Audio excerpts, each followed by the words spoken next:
if you can be fully present in that moment in your whole self, there's possibilities that you might just not even see. If your head's just miles ahead and you're just running around, you might miss something that's right there. Hey, you. Thanks for tuning in. Just a quick heads up, this episode is rated PG-13, so expect to hear some mild language or adult concepts.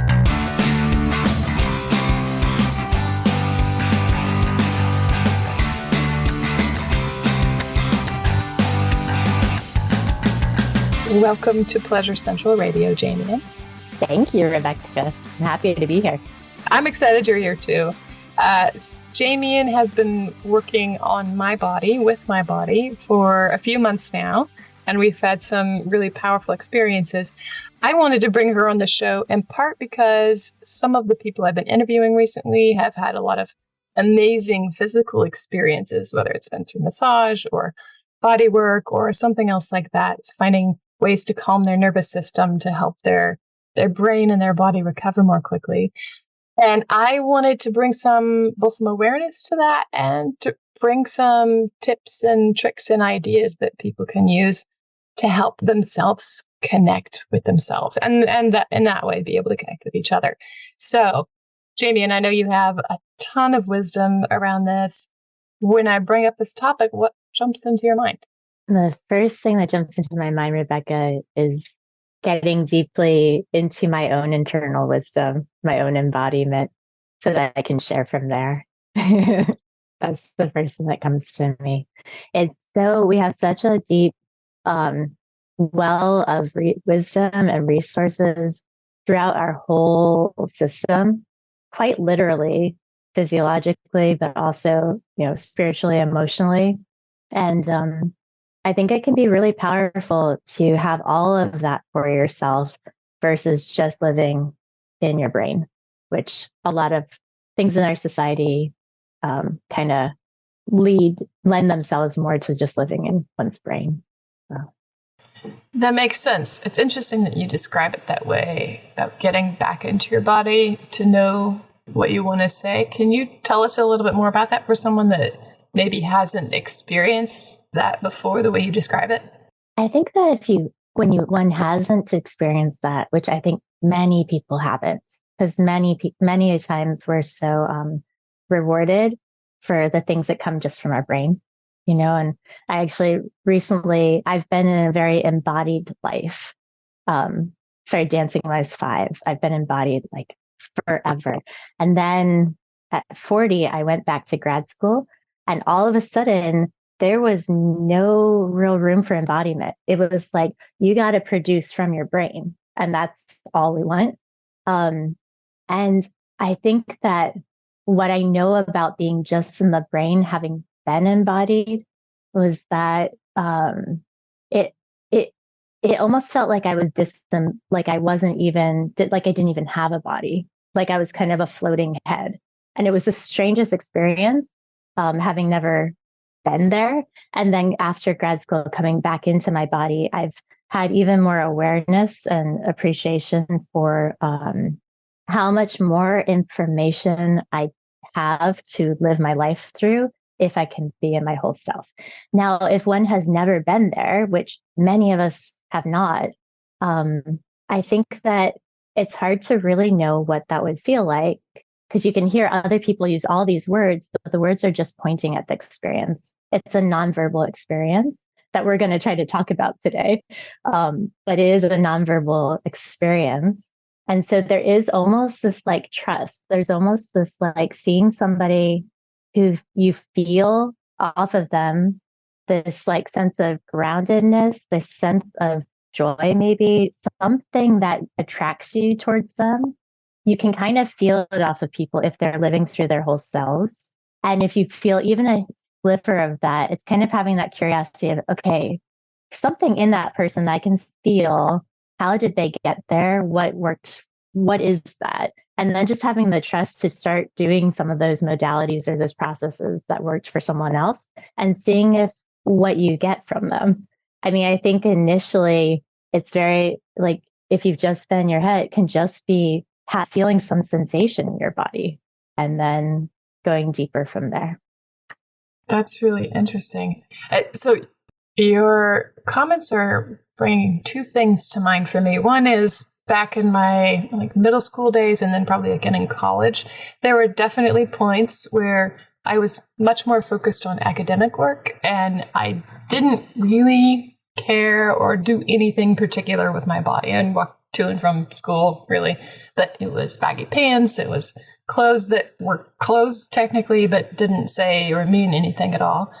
I wasn't really doing any sports at the time. So that to me, when you say being very head focused or being very focused on what you produce with your head, that is what I'm relating it to. Does that sound similar?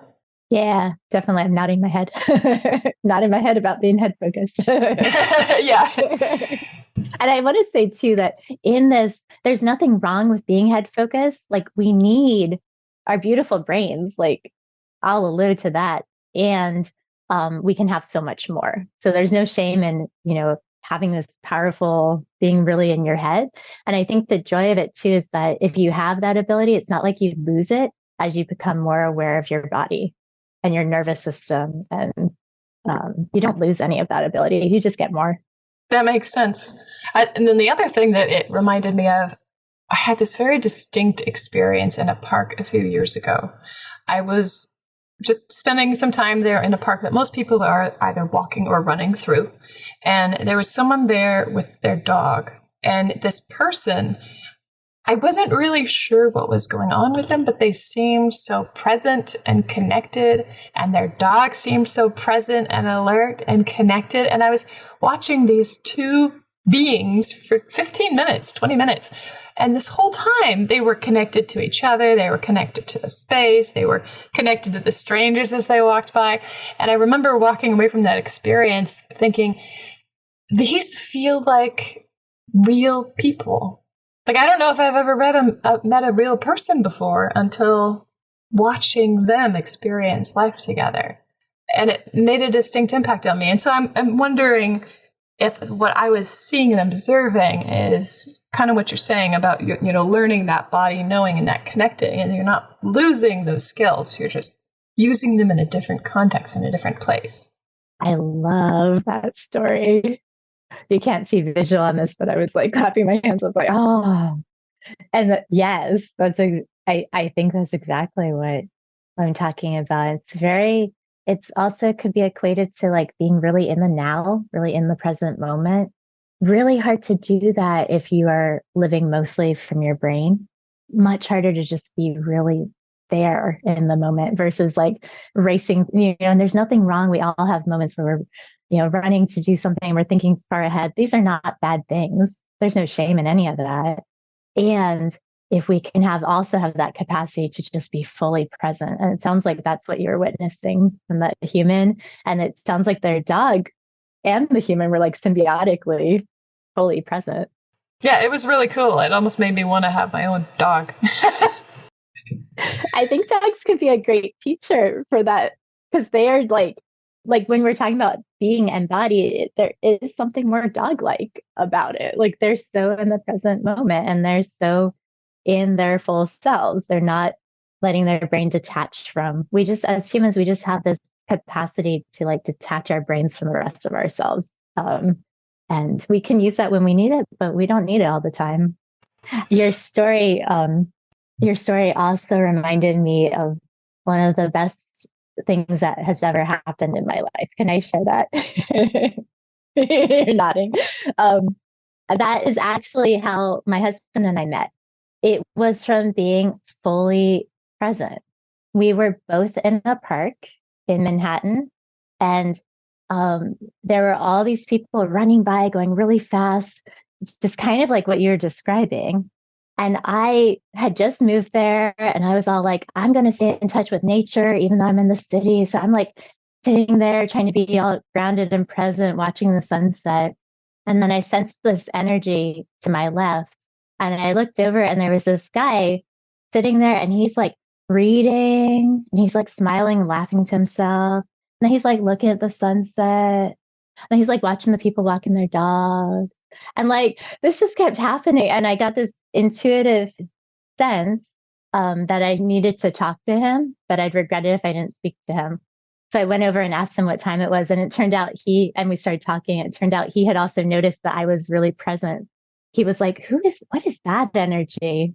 And so it's also like, if you can be fully fully present in that moment in your whole self, there's possibilities that you might just not even see if you're not there. If your head's just miles ahead and you're just running around, you might miss something that's right there. Yeah. Okay, so now I'm curious how you transitioned from what you were talking about in grad school, being so focused on what you were producing with your head. I know you as someone who has a very different quality in your life. So what happened? I think for me, because I never fully went into head producing, it's just I was in this vibe. It was almost like coming from being this very embodied place, going into this different vibration. It almost felt like I was on a different planet and the atmosphere wasn't quite right for me. Like I could survive, but it was hard to breathe. so, um, so as I was figuring out I have to be in my head if I'm going to get through this, because it was right on my edge academically. I had to majorly focus to do these things. It was just felt almost like this schism the whole time of my body trying to be like, no, I'm here too, focus on me too. And then being like, oh no, I have to just like bang out this paper. I have to just focus in my head and sit at a computer. So for me, I think I never quite went fully into being in my head, but I had this real struggle the whole time. And then when I got out, part of me was still in that struggle phase. And it took about 6 months, I think, after of like for me to really realize that it was safe to be just fully in my whole self again. And I'd still have access to my brain, but that I didn't have to prioritize it so much. And the tools, it was like I have a lot of tools that I would try to use during grad school. And then after I just kind of up those tools to help me reclaim my whole self. And it was actually really interesting because I had never thought that hard in my life. And so I actually have found that even as I've come back into feeling more of my gut instincts, more of my feelings, more of just the sensation throughout my whole body, I also have more access to my brain than I ever did. And that's been really neat. So again, being in your brain, not a bad thing, but so much more satisfying when you can be in all of it. That is very cool. It's like you've increased your capacities by stretching the edge. Mm-hmm. I love it. So you help people do this in your practice too. What kinds of things do you like to help people with? I actually have a thing that I wrote that I think I'll read because I think it describes it well. Um, each individual, I'll just say before, each individual is so different. So the way sessions look can be quite different for different people. But the gist of it is that I love to help people feel safer and more at ease in their soma, meaning body, psyche, spirit, to enable deeper engagement in their meaningful life activities. The modalities I use include intuitive and light touch fascial body work, nervous system regulation, gyrotonic and other movement, somatic therapeutic parts dialogue, activity analysis, and more. I help people with chronic conditions, which can be really anything that makes life in our society more difficult. So it can be things like neurological disorders, orthopedic, developmental, mental health. It can also be things like living with higher sensitivity and things of that sort. So anything that makes life a little more challenging in this society. And I also help the general adult population with wellness and prevention. That seems like it encompasses quite a lot. I know I came to see you because I was wanting more movement in some of my scapula, my shoulders, and my feet and my legs. And some of that was old injuries that had solidified things in a place that was not quite aligned. And you were able to help me both recognize that and change some of those pretty quickly. And from working with you, I would describe it, I don't know that this is accurate, but I would describe working with you as sort of like a physical therapist crossed with a body therapist crossed with a fitness instructor. Or maybe not even cross with a fitness instructor. Like that almost doesn't enter into most of our sessions because it's just, how do you want to live, Rebecca? Oh, this is how I want to live. Okay, let's make that better. Very simple or easy. Yeah. Well, my main lens and what I had gone to that graduate program for was for occupational therapy. And so I call myself a somatic OT. And the best description I ever heard for occupational therapy, it's incredibly broad, but it's helping anyone, anywhere, through creativity and scientific knowledge to become more engaged in life. Oh my God, that is so cool. And I feel like occupational therapy, the occupation tricks me. It always makes me feel like there's got to do something with work. Totally. It was founded back in the around World War One time. So it's a really old use of the word. And the meaning in occupational therapy that confuses everyone. Almost everyone thinks it's job related. But what they're talking about is occupation is anything that occupies your time. So occupational therapy is super broad because, and different occupational therapists have skills to help with different areas. So some do help specifically with work, but the gamut is huge. It's anything that occupies your time. And what I tend to help people with is sometimes you could call it higher level occupations of the things that bring them meaning. So maybe your life is going okay. Maybe you have this issue, but you can kind of do your life, but you want more. And so that's what I like to help people with, is to help with what that more is. And because of my particular trainings, I was a movement teacher for about 20 years before becoming an OT, and have done bodywork trainings. And so I tend to focus on helping to kind of optimize the physical structure, to help balance the nervous system. We talk about what could be meaningful, what could be more for you, and just to try to help make it more possible for you to have more of what's meaningful for you. I love it. That is such a different way of thinking about that word occupation. I'm glad you explained that because I don't know, it still might not stick in my head enough for me to remember. Occupation is not just about work and your job.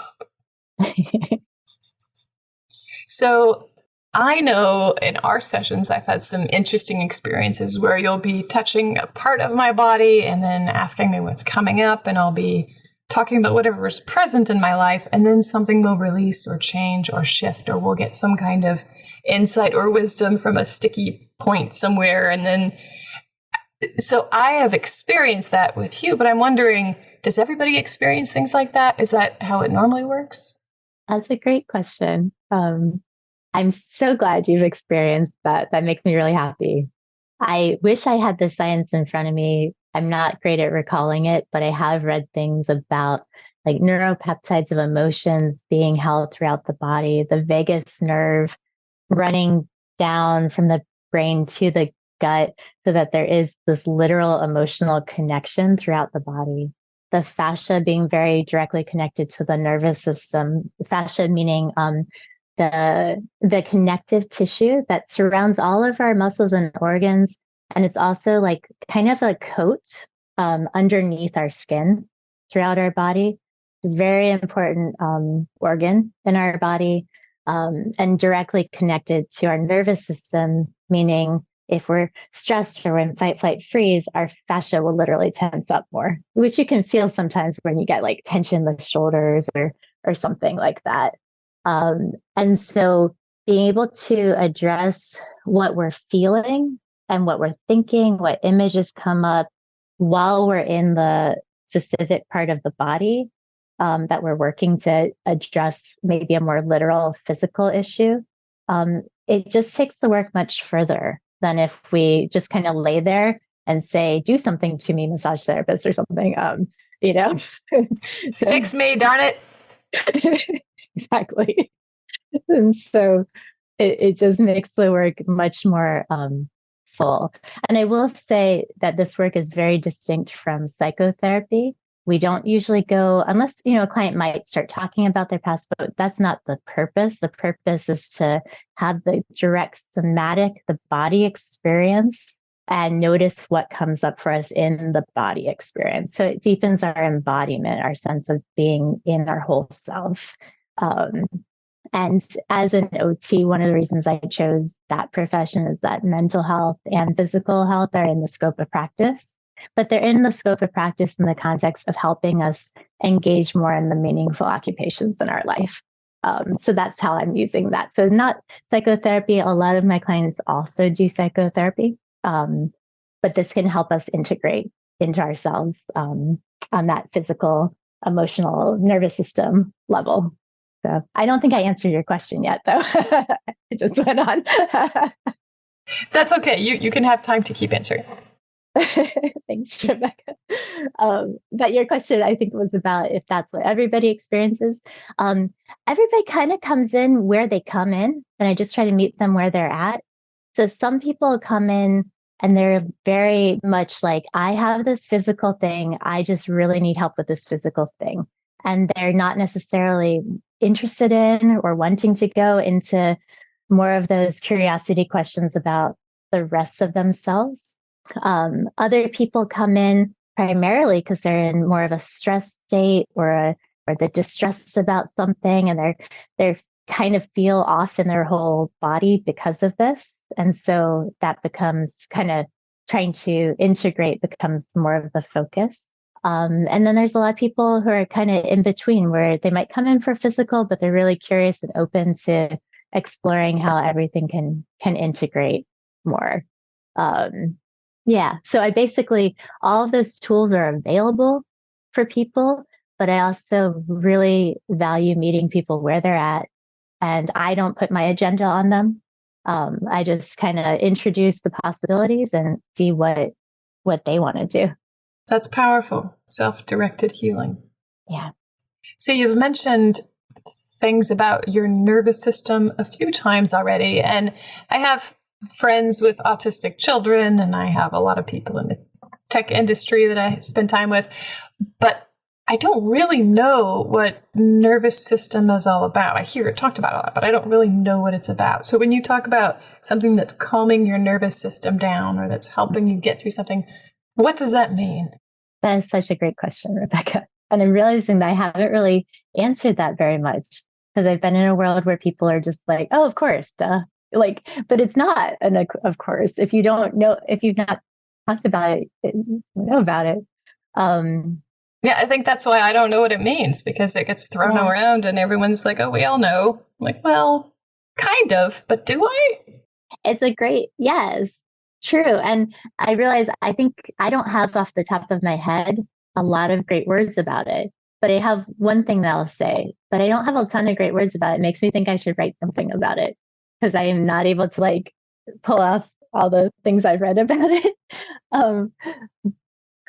But one of the thing that comes to me that might be useful for people to hear is that it's kind of like the way I'm talking about nervous system a lot is when we get into those fight, flight, freeze kind of states where we kind of go on an automatic thing. It's almost like we're overtaken a little bit, where some people will call it dysregulated in our nervous system when we're in those states. And that's kind of the limbic system of the brain taking over.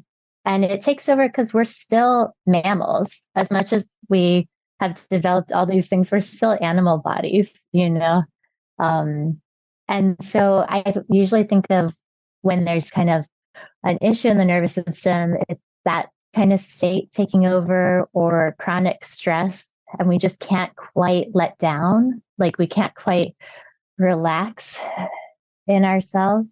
And so when I think of using tools to help like calm the nervous system or regulate the nervous system, it's a lot about creating more choice and adaptability, choice in how we behave, how we interact with other people, just being able to come out of that sort of hijack state of I am in fight or I am in freeze. I need to flee, you know, and sometimes it will feel that loud. Sometimes it's just that chronic level of that where we just feel not at ease. That feeling not at ease can often mean that your nervous system's overly revved up And so we have tools to help kind of relax quite literally through the nervous system, so that you have more choice. I like that. I like framing it as having more choice and adaptability, because at first, when you're talking about calm down your nervous system, it was reminding me of my mom saying, "Oh, you kids need to calm down." Oh no. And I'm like, wait a minute, that's not the point of this. It's not a I'm not supposed to be hyper. It's when I'm not feeling easeful, I can address it. Yes. So well stated. Yes. Yeah. Yeah. And again, it's like all of these states, like being really in our head or being in a fight, flight, freeze, those are all great things that we can do and we need them at times. It's more like when we get stuck in a over revved nervous system or we get stuck in our head, that's when the issues happen because we don't have as much adaptability. We don't have as much choice. We don't have as much freedom.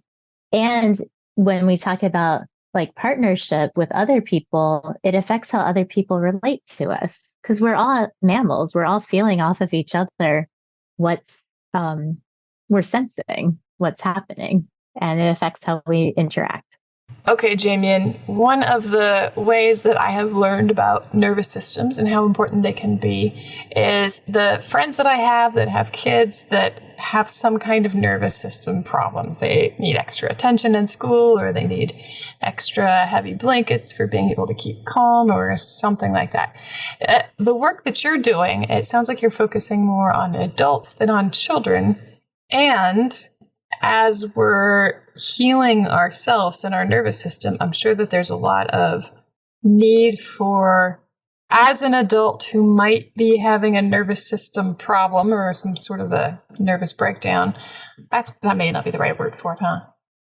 As an adult who's having some complications with my nervous system and wanting to have more ease and more choice in my life, are there things that I can do to help my little inner child feel more comfortable and more safe and still maintain my card-carrying adult status? That's a wonderful question because, yeah, we do have to maintain our card-carrying adult status and keep moving on no matter what's going on. Yeah. But one of the things that has helped me the most, and I help guide people in this direction, is kind of noticing you might start by noticing where you feel an agitation in your body. And I can share for me, I'm not used to talking a lot about my work. So this is edgy for my nervous system. And I feel a little flutter, kind of in my chest, a little below my heart. Like when I just kind of almost take a little mental scan of my body. I also want to say, as we're talking about all this stuff with embodiment, if you have a lot of trauma history, sometimes going into the body can be an unsafe feeling experience. So if you have that, please seek out a professional before you would do the kinds of things I'm talking about right now.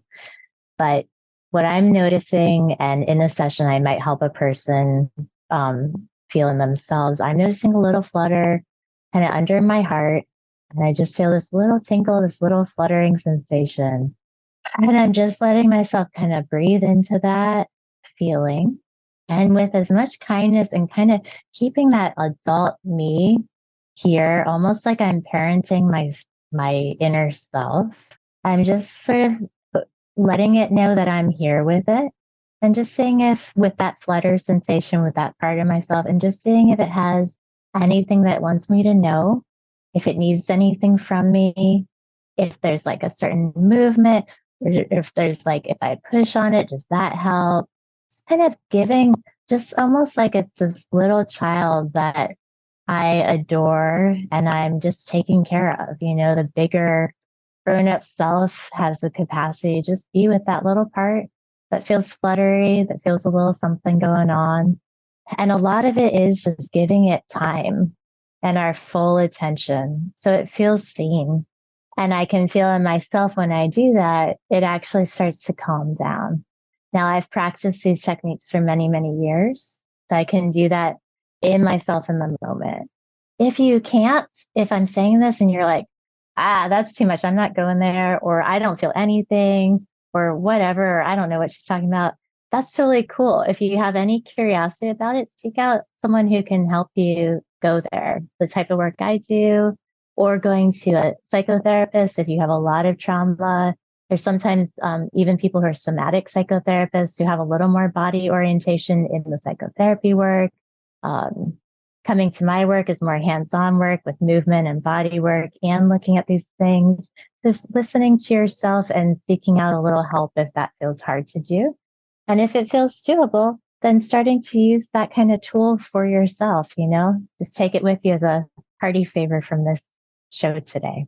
I love it.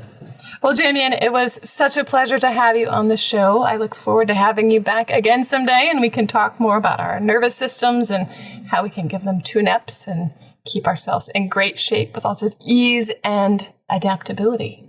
Thank you so much, Rebecca. I really appreciate the opportunity to try to put into words some of these things that are very nonverbal experiences. And yet, in order for people to even know that these are possibilities and that you can have a more full sense of yourself by being in these less verbal parts of yourself, we have to put words to them. So Thank you so much for the opportunity. I appreciate it. You're welcome. Would you like to tell people how they can find you and get a hold of you? Yeah, thank you. So I have a website. It's www.Jamien, that's JAMIEN, Rose, ROSE.com. And you can find out more and reach me through that. Fantastic, Jamian. Thank you so much. Hey there, Pleasure Seeker. Well, that's it for today's conversation.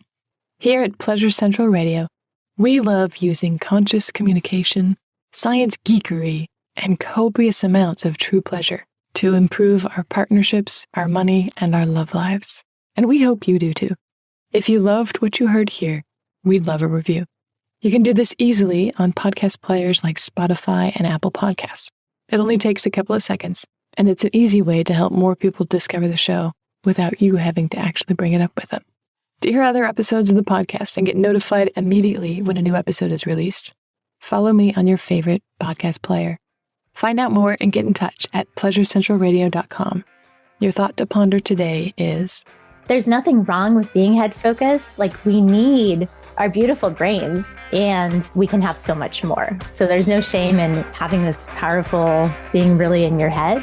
And I think the joy of it too is that if you have that ability, it's not like you lose it as you become more aware of your body.